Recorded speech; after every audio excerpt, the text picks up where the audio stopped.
settings, I would call it more medium density than high density, so 5 units an acre roughly, single story. So a lot of different design elements that are gonna be attractive to 55 and over.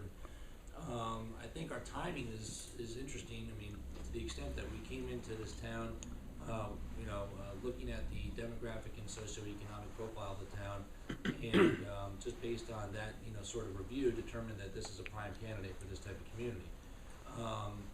Having said that, we were not aware of all the different variables that we would be encountering as we undertook this process, the zoning and the infrastructure discussion going on right now. It's all very exciting. So we've been trying to just, remain engaged in the process, coming to these types of meetings, town board meetings, to learn really about the town's direction and the development environment. I think it's fair to say that there is a challenging environment in some respects, and that it's going to require leadership on the part of, the town board and community engagement. And I think organizations like this do a great job of coalescing, interested parties and trying to get them to move in the same direction. So I agree with what this gentleman mentioned. I'm sorry, I don't know your name, sir, but Dave Johnson. Dave Johnson, hi, pleasure. The development that we're proposing, it's conceptual now. We're working with a local engineering firm, and we hope to submit an application soon, hopefully this month, to get the process started. That frontage on 50 is a business highway too, so there's going to be a retail component. So we're very receptive to local businesses that have an interest in reaching out to us. The visioning committees, guidelines, and standards for design considerations, things that would make this project integrated into the larger overall vision of the community. So, we understand that frontage is in that business highway district. I know there's been discussion, deleting that business highway overlay, so we'll see what happens with that. Right. But, so, we're trying to just, remain cognizant of the infrastructure components of this process, the zoning, discussion that's going on right now. But we're excited, and if anyone has any questions about our organization or the type of community that we're proposing, then feel free to reach out to me. But we appreciate the opportunity to be a part of this discussion, so thank you. Glad to have you here. Thank you. One thing, David, with your aspect to your question is marketing. It's one thing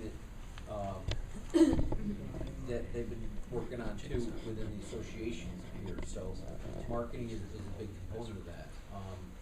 The other thing I just want to say is that we as an organization or association, whatever we may be,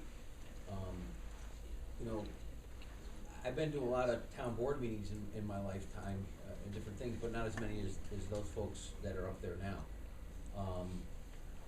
It seems like when you go to a town board meeting and you were there, what was it? And especially the public ones, it seems like there's the same core group of individuals that like to go to the town board meetings, which is fine. But are they necessarily the voice of the town of Ballston and what we want to see happen in the town of Ballston?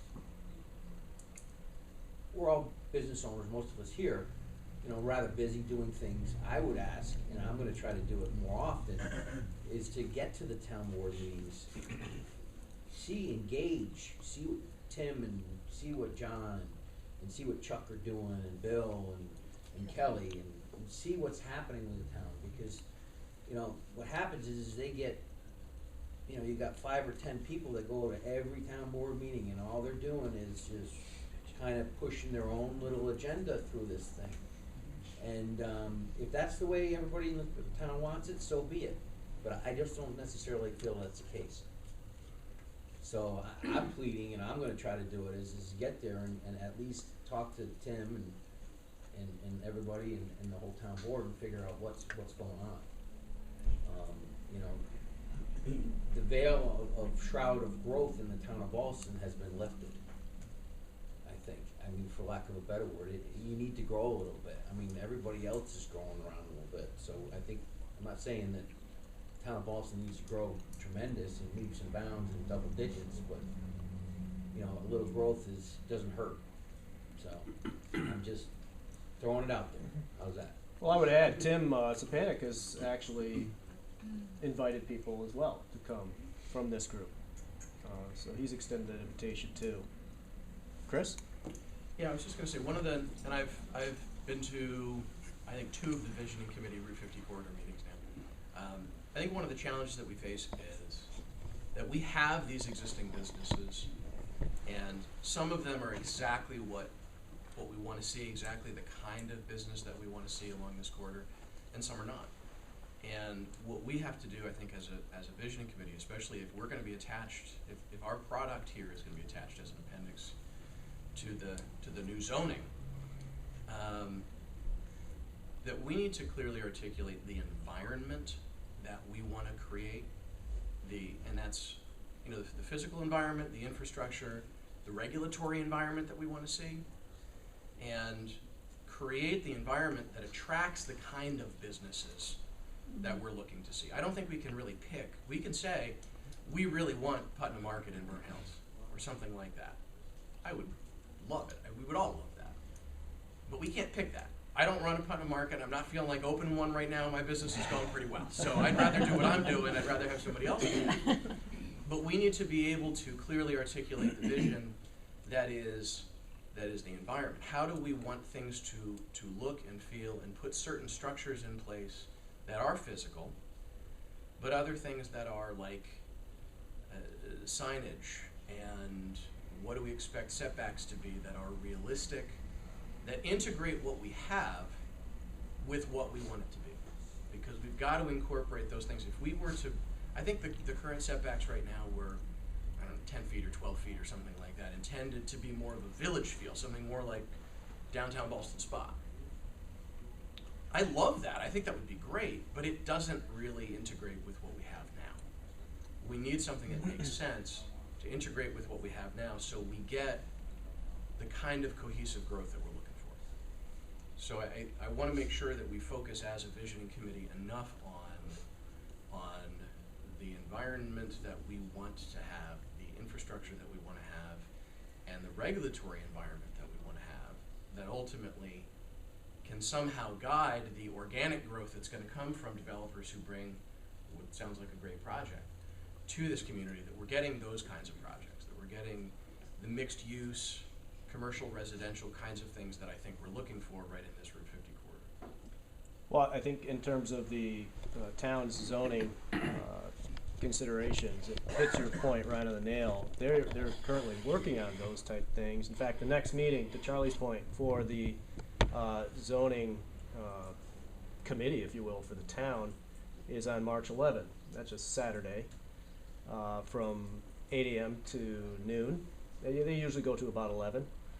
But this is a working group working through the very details of the recommendations of the zoning changes that are underway. I'd encourage anyone that is interested to at least go and listen. And they've expressed that from the standpoint of the BPA and the educated minds that are in here, that they would welcome any comments and considerations that this committee has to offer. So, again, March 11th, put it on your calendar. That would be a great meeting to go to, and at least come to grips with what's going on, and then maybe establish those types of things going forward. Michael, would it be useful for a visioning committee to meet like that Thursday before March 11th, just to kind of have talk about what would be presented by us at that meeting? That'd be like March 9, possibly. March 11th? I think it's March 11 is the next It's a one. Right? Saturday.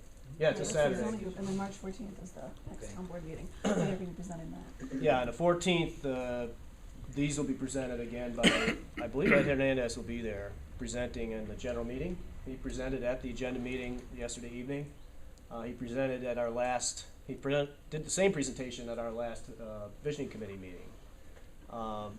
So I imagine he will be there on the 14th presenting again. You'll get a more detailed rundown, well beyond what I provided to you. So there's a lot of things happening in the next several weeks. So, yep. Hi, I'm Liz Perrins. I just wanted to second that, going to the meetings, hearing what's really going on, because the planning's gonna happen with or without the participation of the residents and the business owners. That's inevitable. So I would say, if you have a good voice for, speaking your opinion, I think there's a public forum in each not in every meeting, but in most of the meetings, there's a time where a resident or business owner can get up and say, hey, this is what I think should happen, and if you're good at that, or you know someone who is, you know, just go and do it, because you know, I would say that the residents and the businesses do have a powerful voice. The Visioning Committee is doing great and is the squeaky wheel, but I think people outside of the Visioning Committee also going and speaking up it can be a really powerful thing, so. I agree. Yeah, yep, on the general meetings, they always have public open sessions, so people can speak their mind. Mm-hmm. Morgan? Just to follow up on what you said, Mike, we were at the Visioning Committee at Villago 2 weeks ago. Tim Zapaniak was there, and Right. I left, you know, I thought it was a great meeting. One of the things that stood out to me was his comment to everyone, which was that the town wants developers to engage with it, you know, and that when we, in the past, have talked to him and to Bill Gosling about sewers and to different folks in the town about our project, you know, they're very receptive to that. And so I think they're looking for engagement on the part of, you know, community members and developers. Without a doubt. Yeah, I've heard that expressed on several occasions. I think they're looking more for the business, because when you look at those meetings, it's a lot of the residents that are coming.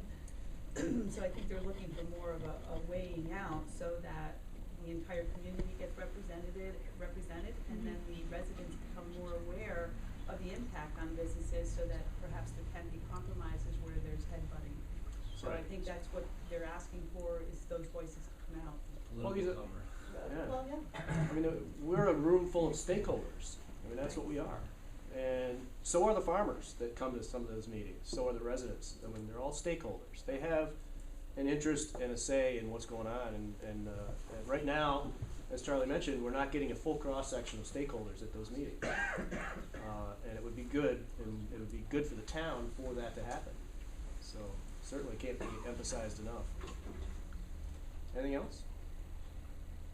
And there's always some excitement at a town board meeting. Oh, yes. Yeah, they can be quite, Never disappoints. quite interesting sometimes. So what is the date of the next town board meeting? Can we? 14th. So it's the 14th. Anybody who has an iPhone in their pocket, it's the 14th. What time do they start? 6:30. 6:30. So 6:30 on the 14th. If your calendar's free, the people in this room are the people we're talking about. Get it on your calendar if you can. Show And up. if you haven't been out too late on Friday night, the 8 a.m. to 11 a.m. or 12 on the 11th, they're having their specific zoning workshop. So, Michael, can you comment on those workshops? What are the remaining obstacles that people are still trying to work through and come to agreement on? I don't think there's so much obstacles, but what they're going through in these workshops, the format is Nan Stolzenberg from, what's the name of her group, something planning. Anyway, they present and go through each of the topic items. Well, if you go to the website, you'll see Nan's recommendations that are listed down for what exists and what should be changed for what exists. And what they're doing is going through item by item. And they've gone through 2 of these sessions, going through them. They expect to have at least 2, maybe 3 more of these sessions to go through each of those items that were recommended for change. So they're discussing each one of them. Some of the obstacles, if there is one, and I think, Morgan, you mentioned it, is the thought of maybe eliminating the highway business zone, north to south, that central BH2 zone, I believe they call it. It's in the middle. And that was one of the recommendations. Now, in the letter that the Vision Committee sent to the town, we said that they may want to rethink that maybe that's not such a good idea. It certainly could be revised, maybe modified, because whenever you enter a town, for example, before you get to the town center, you're realizing you're arriving someplace. Why? Because things change. The density starts to change. You start to see some boutique businesses. You see a mix of housing and maybe some multifamily houses, and all of a sudden you're in the downtown. So you've got a sense of it as you arrive. If there is, for example, just the elimination, simple elimination of that BH2 district, you've gone from what is rural zoning to highway business zoning. Nothing in between. So you've lost that transition, that sense of arrival. So that's one of the reasons we said you may want to rethink that. And maybe there's a portion of Route 50, maybe right in the middle where, you know, the park and the some agricultural lands exist. Maybe that doesn't have to be highway business. But think about is instead of just taking it out, how can you modify it to make it work better with what's on either end? That's kind of approach we're thinking about. That's one of the obstacles that they're facing right now is how do they address that? And that's actually key to this Route 50 sewer that's Right. being proposed. Mm-hmm. Yeah, it all ties together. Yeah. I think one of the things we've always struggled with as a community is that even though we've had zoning, that anybody who comes in with a project just asks for permission to do something entirely different, and then the town gets it approved, and it happens. I know right now we've got some issues with a couple of key properties, like there's a basically garbage dump across the street from my office. There are things like that that I'm pretty sure don't comply with zoning, and no one does anything about it at all. What can we do as a committee here, or is there something that we should be communicating to the zoning board at that meeting on the 11th? What is it that we can do to sort of shore that up, to see a little bit more enforcement of the rules that they have in place? I mean, I know when I went to put the signage up at my office, we had a whole site plan review, and we had to get, I don't remember if we had a property survey required to simply replace the sign that was falling down with the same size sign in the same size location with no difference in lighting. It was kind of a joke. I couldn't believe it was real, but Edward Jones paid for it, so I didn't worry too much. But for a regular small business, that's really an issue. Right. Whereas I know most businesses now are smart enough to just put up a sign and nobody says anything about it. So there's this huge disparity there. I think as a vision committee, we need to make sure that there is some consistency brought around that for the town. So when we put these standards in place and we put this clear vision out there, that it's something that's actually adhered to over the next 10, 15, 20 years, so we really wind up with the community that we are envisioning. But I don't know how we do that. I'd love to have some recommendations for people here in the room as to how do we actually get that rigor into the zoning. Well, establishing design standards is a key to that, naturally. Right now, there's not a cohesive enough set of design standards that people know or even care to follow. But more importantly, I think with respect to the garbage dumps, if you will, I can say firsthand that I was recently at a meeting where the town board was grappling with that very item.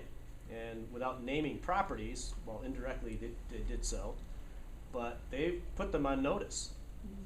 And they are actively pursuing the cleanup of some of the properties that are either a lot of stuff laying around or in a complete disrepair. So there is some groundwork happening in that respect, but they need to hear it from others that are business owners, I think, to reinforce what they're saying. They need the support, in other words, to do those things. So they're not the lone voices in the room with people that may not agree with them. There's several things that I think we would all agree with the town board on, and they like to hear that support. So I know, for example, they would support those words, and they would nod in appreciation of you saying them, or anybody else. So again, going to the design standards, that'll help alleviate and make sure everybody's on notice of what rules they have to follow. I was recently at a meeting where someone near that property, a neighbor, I don't want to say any names, but they were proposing something. They were going to the town to ask to put in a used car lot. Basically, he wanted like 8 to 10 cars or something like Right. that, and the town was like, no, that's not in our plan, that's not in what we see for this. So you've got all these properties that we're just looking at them right now, but like I said earlier, under the surface, you've got this development coming like a wave. It's gonna be, you're gonna see it all in like, once the sewers come, it's all gonna change. And you know, so they are actively saying no to the things on Route 50 that aren't in this design plan, but as far as specific, you know, to design it like you said, a design plan doesn't seem to be in place. It's just, they're just sort of saying no to Yeah. things that look junky. Well, there was a great deal, I'm glad you mentioned that, in fact. Pardon me? I'd like to speak to Oh, sure, Chris's go ahead. comments. And Chris's too. Burnt Hills and Ballston have been here a long time. It's a community of neighbors and friends. There's a lot of old businesses here. I've been involved with a lot of the projects here, trying to blend in the old and the new. And it's hard to bring the old to the new if, one thing, they don't have the pocketbook to do it. Enforcement is one way, and there's a changing of the guard at the town with personnel. Not to speak negatively of what was there before, but there is a changing of the guard, and it all blends in with the land use comprehensive plan changes going forward. But you bring up a very good point on the challenges of what's here now, how to work with them, cajole them to make their place look better. And it's all part of what we're talking about here, the Route 50 corridor. Projects that come in right now have to comply with the current zoning and comp plan. And I'm surprised there's not a rush for that. But I think, as has been said several times here, the sewers are going to be a game changer. And it's imperative that the comp plan and the zoning plan, the zoning revisions all line up and mesh up with this these sewers that are coming in. It's kind of the cart before the horse, but they're right next to each other, really, because sewer is going to allow for increased density, but you don't want that increased density unless you've got a coherent and smart land use planning. So, and I think I mentioned at last week's visioning committee. They're on parallel tracks. Actually, they're tied together right at the hip, and it's very important that they progress together, and with the vision of going forward. Again, I've worked on a number of projects here in the area dealing with, some are controversial, and every time that I've been in front of the board, where we're dealing with existing codes or asking for variances, it's always been a very good, positive, pro-business discussion, give and take. And while the planning board doesn't like this, would you consider that? And we'll go back and forth and negotiate. In terms of the setbacks right now, the code says buildings along Route 50 and mixed use have to be built between 12 and 20 feet off of the highway, kind of like Ballston Spa and Scotian. Yeah, it doesn't mix here. So a couple of projects we negotiated a blend between that and the line of the houses and businesses going down Route 50, so that you don't have new stuff and then something new up close to the road or further back. And so the point being is that we got to deal, the town has to deal with, and we have to deal with what we have now, but looking forward. And until everything's in place and there's a coherent plan to deal with existing things, we have to deal with what we have now. But we're all here, got our hearts in the right place, working together to have that vision going forward. So. Right, and in the planning board meeting, just to pick up on that, for that car dealership, it was recognized that while they didn't like the idea, it wasn't consistent with the vision that's been at least begun and established for that area. They recognized too, it's a permitted use. So, you know, you can't just say no to a permitted use necessarily. Not without a lawsuit to the town. So, but what they were able to do, and one of the things, I actually got up and commented on this, I said some of the same things I'm saying right now, that no, it's not necessarily consistent, but we recognize, you know, there are certain things that you just can't say no to necessarily, but maybe they can revisit it. I mean, on a special use permit, which they had to issue for that project, once you issue it, it's done. And then for here and after, that use is permitted. They have to come back in 5 years for, but that was negotiated. They were negotiated to come back in 5 years and rethink that special use permit. The applicant agreed, recognizing that when sewers come in, possibly as early as 5 years, maybe somewhere near there, the demand for that project being something different may well change. There were some significant concessions on that project, as unpopular and unsavory as it may be. I don't really think it's going to be as bad as people were thinking. Yeah, it's only a small There's some number. serious controls on that project. You may not even notice it. But that's one of those examples where this committee's been able to influence some approval mechanisms. Martin? Mike, I thought you made a good observation at the last visioning committee meeting, and I was hoping maybe you could reiterate it for here.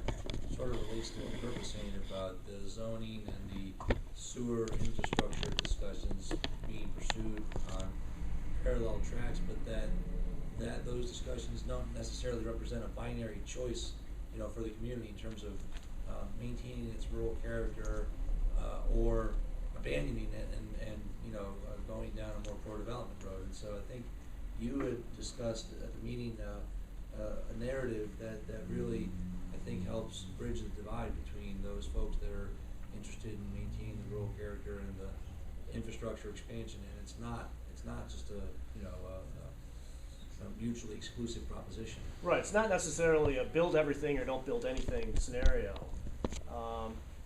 The advent of sewers along the corridor could be, but may not necessarily be, a threat to our rural character. With a strong zoning code in place before the sewers are built, then you can establish a control over what's built as a result of sewers. So to Kurt's point, that's a very critical nexus that has to be drawn, and the benefits to the rural community can be heightened, not lessened, by the proper design and installation of sewers. You can concentrate development where it needs to be concentrated. You can take away the pressures of development on some of the more rural agricultural properties. At the same time providing, say, some service to some of those rural properties that may well need it. I mean, I don't know what Buckley Farms has in mind, but they do some significant events there. There may be a benefit for them, for example, to have sewer service, but they're in the ag district. So there's a conflict right there in the making of having sewers in an ag district. There are many people very opposed to that idea, saying in fact that it's illegal. So you know, you have to balance those things, and they need not be mutually exclusive. That's correct. They can work together. Did I answer your question? Yeah, I just thought it was a good observation. Yeah. Yep. Mike, I think we all owe a huge thank you to everybody that's been working on the visioning committee, and maybe you could outline who your team has been consists of, just so that if we see them out about or if they're in this room, we can. Well, all those have been on the visioning committee. Why don't you just stand up and raise your hands and let us know who you are? And there's several people here. A lot of people have been coming to these meetings and talking about it, and we meet once a month, and you know, the leaders of the committees, Daisy and Nagar, are leaders for the marketing group. Pete's been heading up our agricultural committee. What am I missing? Pass. Sarah. Yeah, Sarah Madison's been now coordinating for the Route 50 committee, and for the Parks and Trails, Patrick McGrath has taken the reins for that committee. He's the superintendent of the schools. So we have a lot of involvement at these committee meetings. Town board members typically come, school district members, including Daisy, and others come to the meetings quite frequently. So, you know, we're not just stakeholders that are walking the streets. I mean, we're a group of people that have a real stake and interest in this community. So it's been a great group. Yes? Traffic control. You're gonna have all these businesses or whatever. You can't get in and out of Saratoga Road with everything now with the traffic and look at how fast it's going. There's no stop between Pashley Road and Lakehill 50. It's all 40 miles an hour plus minus kind of thing. And then you're thinking about all these businesses in this corridor or whatever. How are you gonna get in and out of the road? That's a real challenge. It really Yeah. is. I mean, when you start establishing a master plan for this corridor, you have to think not just of what buildings you want adjacent to it. You want to think about what kind of traffic and accommodations you have. One of the ways to get pressure off of main corridors is to provide optional corridors. So connecting streets outside of it is often a very good plan. Connected developments, so where you have a series of businesses in a row, perhaps they share cross access. That's important from a planning standpoint to encourage. Very often and no fault of the businesses, but the mindset typically is to have your space and have only access to your space, so God forbid, anybody doesn't intend to go to your place doesn't park in your lot. But the reality is you can increase business if you have cross access between businesses, because people will come and walk between the businesses and then they're off the road. They don't have to come back out to Route 50, go a block, and then head back into the next stop. They've got cross accesses. So that kind of planning is important to help alleviate some of the density on the roads, or the collector roads. The circle, if it ever comes to pass, may be something that helps alleviate at least some of the rush hour traffic to help circulation patterns move a little easier, as long as it's the right kind of circle. Not just any circle will work there. So those things have to come to pass. But traffic studies for this type of scenario, I think the town would be well served to at least, when they start establishing the kind of zoning and planning that they have in mind, at least have some kind of an input from a traffic engineer as to what future improvements might be necessary for the kind of build out that they're expecting. So it's not a perfect scenario, but it's something that can be addressed at least. And one of the ways to control traffic, you mentioned the speed, is to provide ways that they realize they are entering a town and they automatically slow down because they realize they're getting somewhere. Really? With sprawled open space development with no cohesive streetscape, as far as they're concerned, they're just passing through. So getting them to slow down with indirect means is effective as a traffic light. Yeah. I just wanted to ask you, I know at the last board meeting there was the moratorium that was brought up, and I know that Nan Stoltenberg in her original presentation had suggested a moratorium. Can you speak to that and regarding where that is sitting in all of these meetings? Yeah, the board itself, a majority of the board of Ballston is not supportive of a moratorium. There's certainly arguments to be made for the reason for a moratorium. I think right now the moratorium that was proposed and put forward to the board was a complete comprehensive moratorium townwide. I made a suggestion that perhaps if they did want to entertain a moratorium, it may well just point to those areas where they've seen the worst issues. From my perspective, I think the biggest issues have taken place over on the Ballston Lake residential on the east side of Ballston Lake, where those existing subdivisions are, that kind of developed in a traditional neighborhood style, if you will, but they're not adjacent to a town center. So it's a high density residential scenario that's been popping up over there, and that actually was the very thing that Patrick Ziegler, when he was supervisor, was concerned about. So if there was going to be a moratorium, maybe it's that zoning district. They wouldn't necessarily have to have a townwide moratorium. They could have a specific moratorium for a certain zoning district or set of districts. But right now, as it stands, there's not the support for a moratorium. The feeling is that they can get the zoning changes in place as they go along. One of the pitfalls of a moratorium is that as soon as you announce you're going to have it, there's a rush to get projects in to the town. So, you have to weigh your benefits and losses. At this point, I think the feeling is, at least, and maybe they'll learn differently later, I don't know, but the feeling is that it's not beneficial enough to implement a moratorium. And the other one that was big, I think, was the PUDDs. Didn't she She recommend that recommended you don't allow them anymore? eliminating them altogether. So where's that? I think the general feeling, and it's just my sense, I think the general feeling from the board is that they will not eliminate PUDs altogether.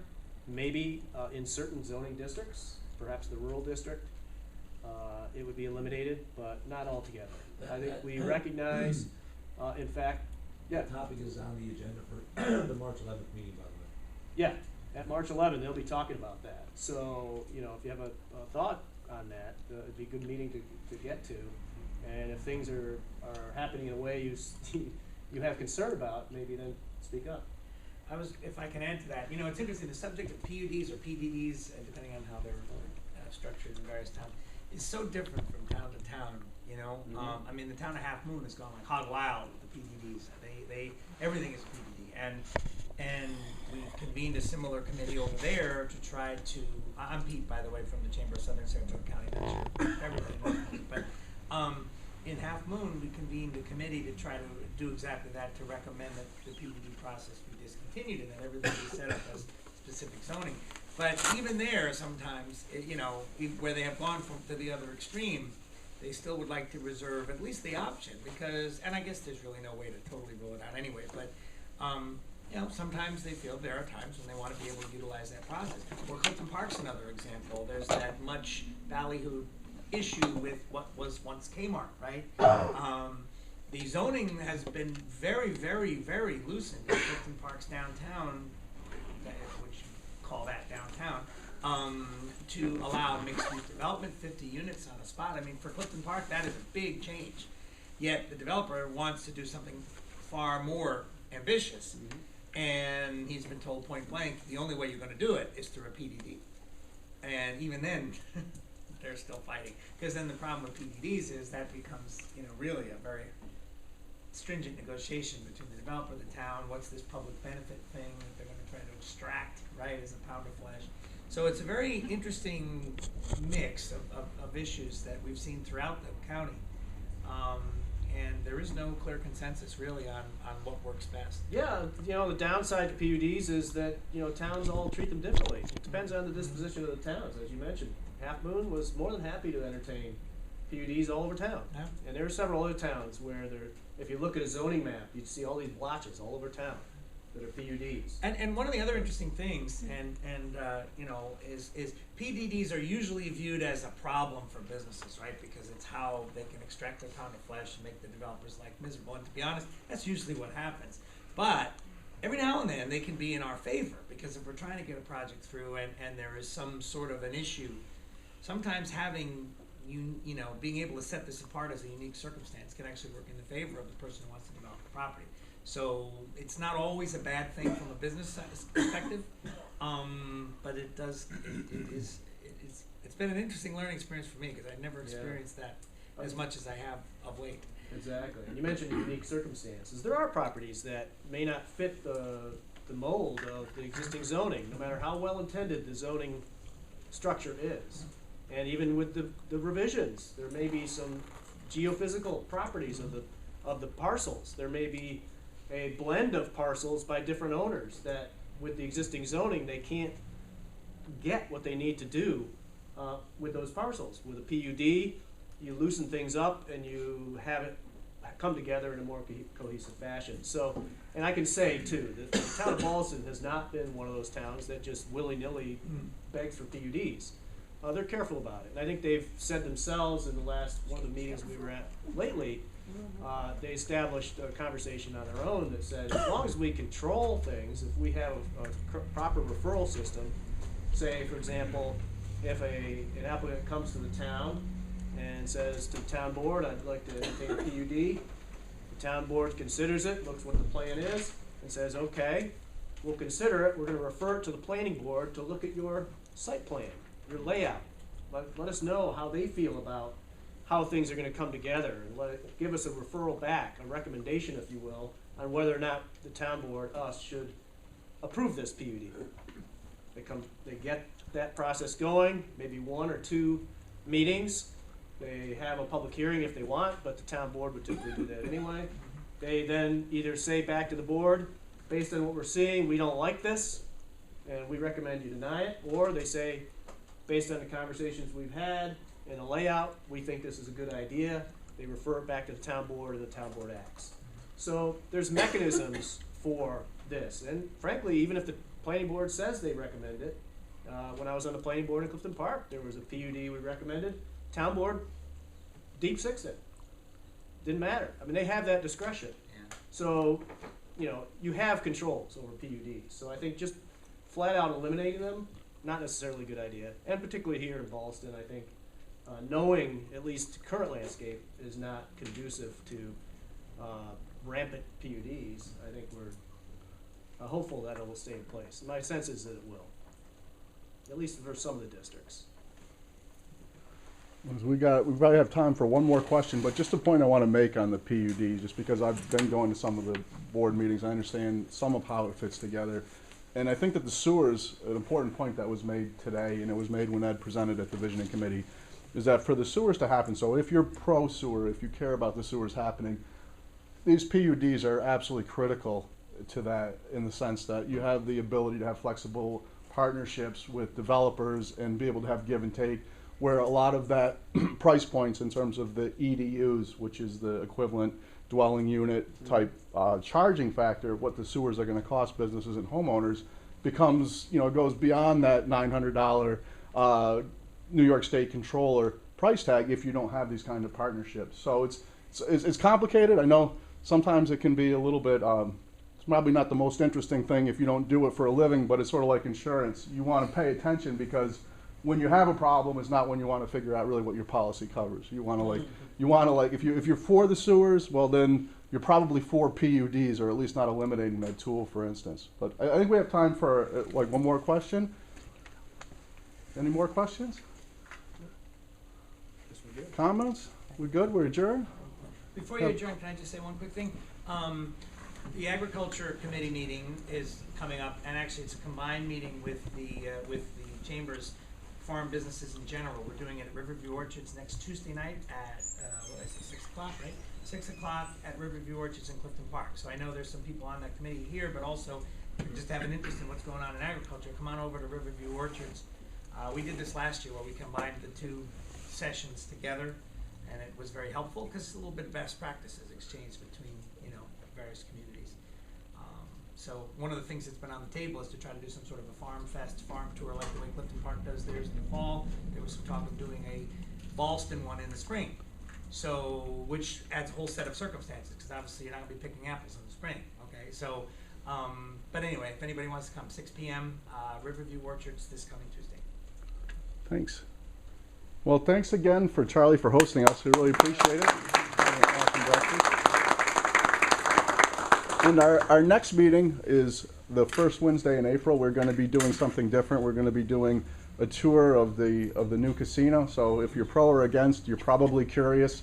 So if you're welcome to join us in April at the Riverfront Casino, Riverview Casino. Are we meeting right there or something? Are we meeting? Yes, we'll meet right on site there. And the details, I'll send the details out in the email. You get gambling credits?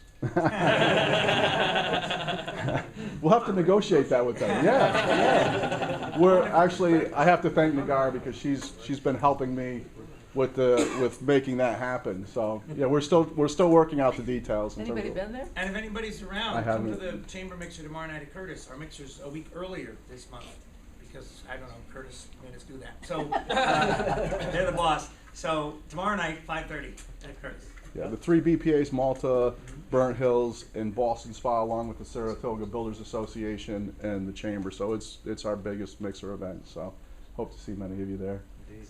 Thanks.